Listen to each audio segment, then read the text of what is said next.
Assalamualaikum warahmatullahi wabarakatuh. Saya Fitri Amalia, Prodi S1 Akuntansi. Saya akan membuat video tentang percepatan pembangunan dan globalisasi untuk tugas besar 2.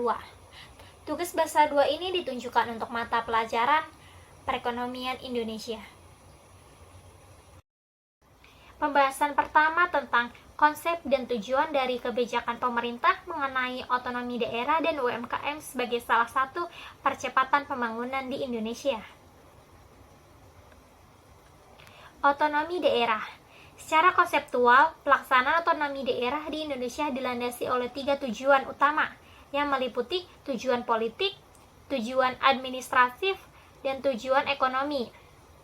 Dalam konsep otonomi daerah, pemerintah dan masyarakat di suatu daerah memiliki peranan yang penting dalam peningkatan kualitas pembangunan di daerahnya masing-masing.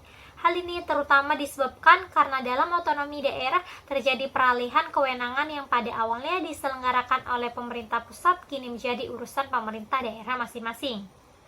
Tujuan pemberian otonomi kepada daerah adalah untuk meningkatkan daya guna dan hasil guna penyelenggara pemerintah di daerah, sebab pemerintah daerah tersebutlah yang paling mengerti seluk-beluk potensi daerah, baik itu sumber daya alam, sumber daya manusia, budaya, kebutuhan, dan masyarakatnya. Mengapa dibutuhkan otonomi daerah? Dibutuhkannya otonomi daerah sangat berpengaruh terhadap pertumbuhan ekonomi suatu daerah karena memberikan kebebasan kepada pemerintah daerah untuk membuat rencana keuangan sendiri dan membuat kebijakan-kebijakan baru yang berdampak pada kemajuan daerahnya. Oleh karenanya, pemerintah pusat memiliki kesempatan untuk mempelajari, merespon, memahami berbagai kecenderungan global dan menyeluruh terdapat mengambil manfaat daripadanya. UMKM dapat mempercepat pembangunan di Indonesia karena dengan adanya UMKM memiliki peran yang sangat penting bagi kesejahteraan masyarakat dengan membuka lapangan kerja dan menambah pendapatan masyarakat sekitar sehingga dapat mencukupi kebutuhan sehari-hari seperti pangan maupun kebutuhan lainnya seperti tempat tinggal dan kesehatan. 90% dari bisnis merupakan UMKM, menyumbang rata-rata 60-70% dari total lapangan pekerjaan dan 50% dari PDB. Sederhananya, UMKM memiliki peran signifikan dalam mendorong pertumbuhan ekonomi, menyediakan peluang kerja dan menciptakan pasar yang seimbang. Selain itu, UMKM juga mendorong perekonomian yang merata. Berbeda dengan perusahaan besar yang biasanya terletak di ibu kota atau pusat kota aja, UMKM lebih tersebar di berbagai daerah. Hal ini memudahkan masyarakat di kota kecil atau daerah untuk mengakses produk dan mendapatkan penghidupan yang layak tanpa perlu menempuh jarak yang jauh.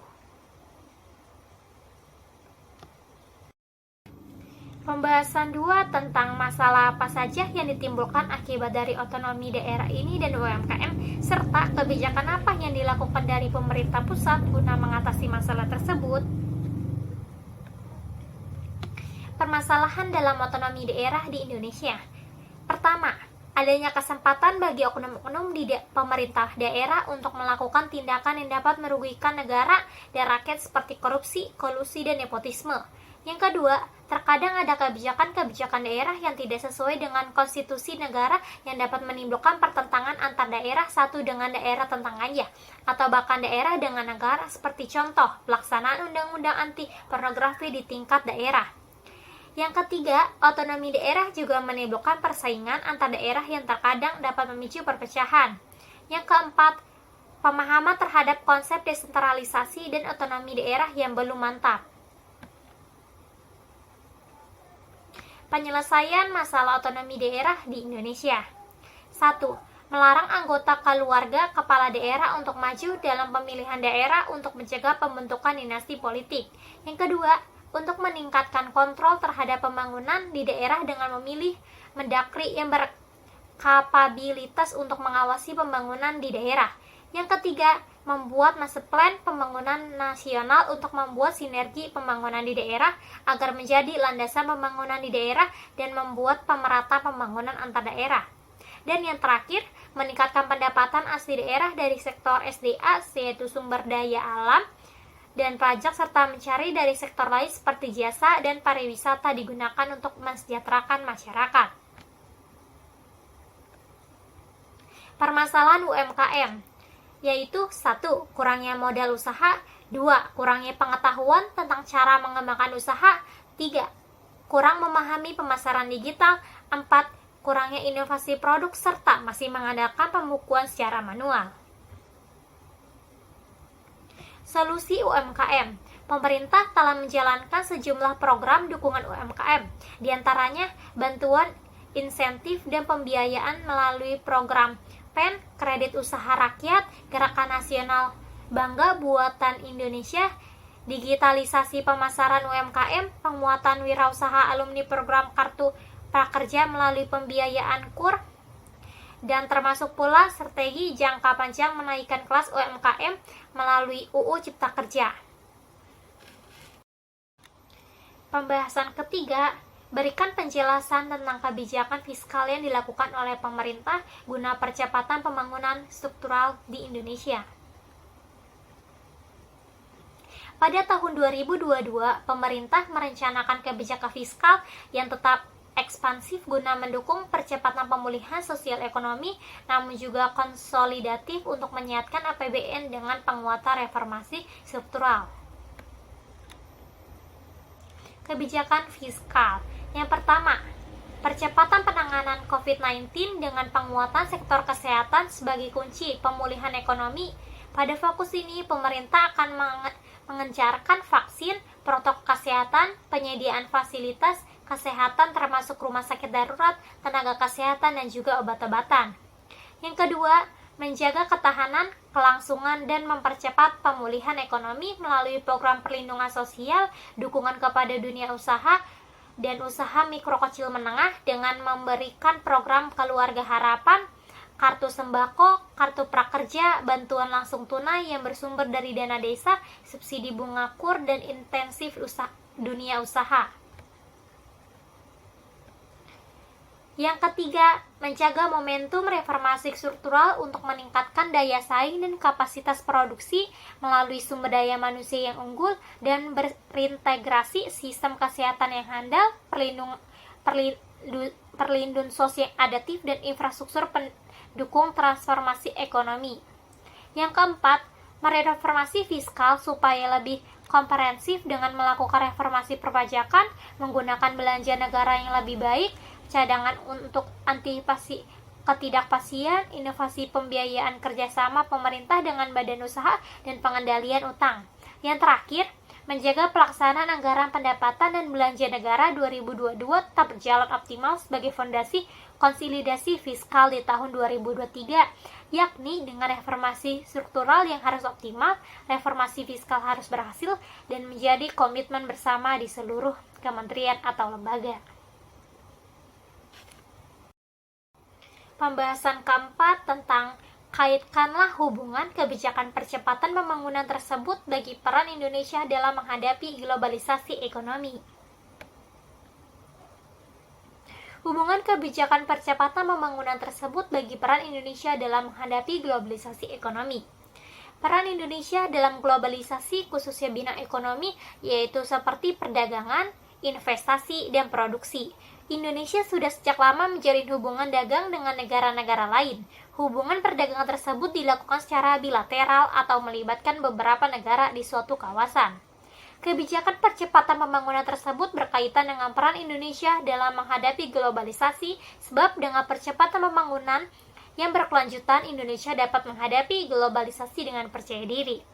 Hal ini disebabkan karena ekonomi global semakin terintegrasi. Pengelompokan regional negara bangsa telah meningkatkan kerjasama dalam rangka memperkokoh ekonomi, memperbaiki posisi tawar, dan memperjuangkan kepentingan ekonomi politik lainnya.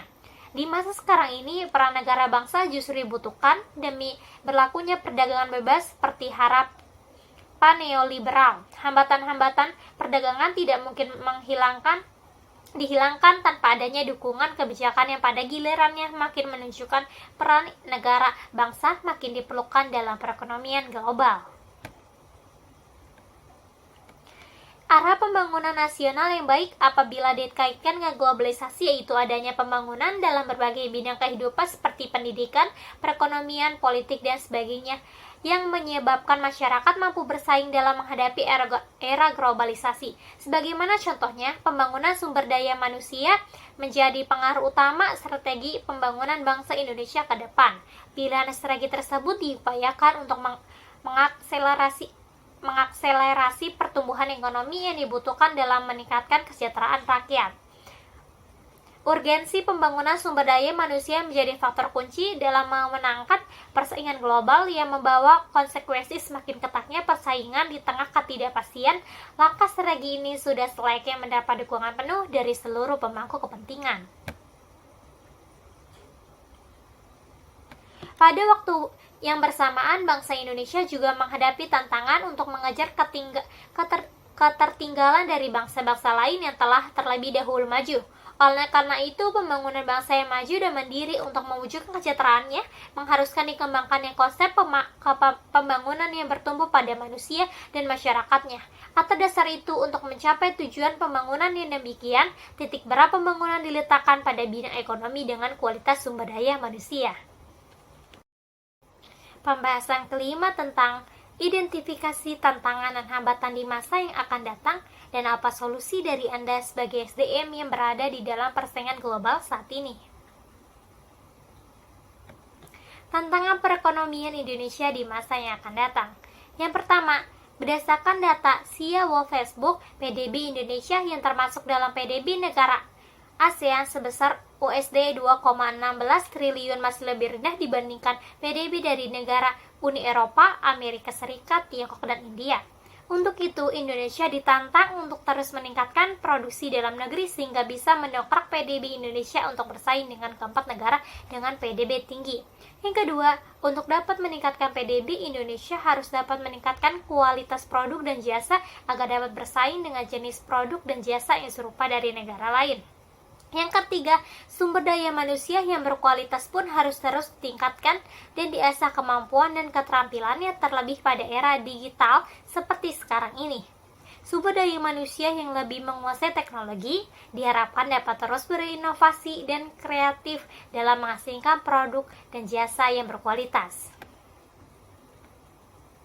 Yang keempat, era digital pun menjadi tantangan pada sistem patchmaking dan pemasaran untuk terus berinovasi dalam menarik minat calon konsumer baik dari dalam maupun luar negeri.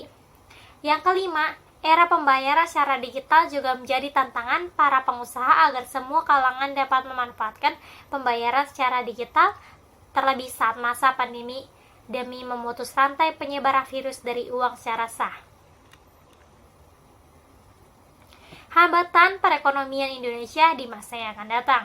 Yang pertama, dari segi sumber daya manusia masih belum semua lapisan menguasai teknologi seperti masyarakat pedesaan di daerah pelosok.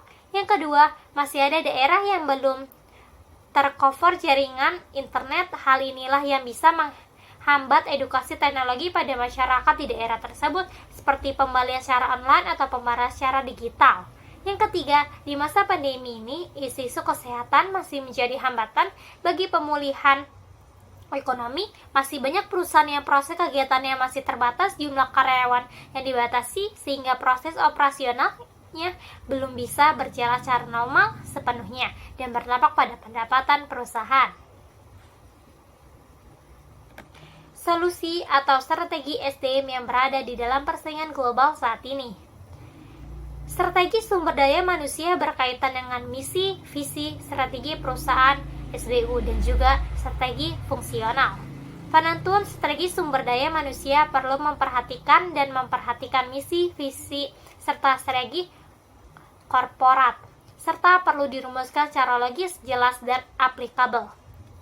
Strategi sumber daya manusia berkaitan antara lain dengan pembentukan suatu budaya perusahaan yang tepat, perencanaan SDM, mengaudit SDM baik dari segi kuantitatif maupun kualitatif, serta mencakup pula aktivitas SDM seperti pengadaan SDM dari rekrutan sampai pada seleksi, orientasi, pemeliharaan, pelatihan, dan pengembangan SDM serta penilaian SDM.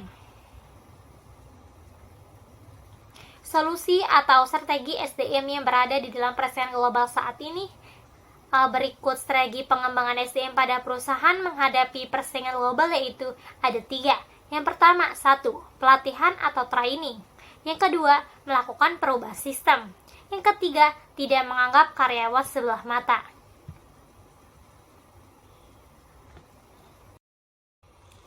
Sekian video dari saya tentang percepatan pembangunan dan globalisasi. Terima kasih. Wassalamualaikum warahmatullahi wabarakatuh.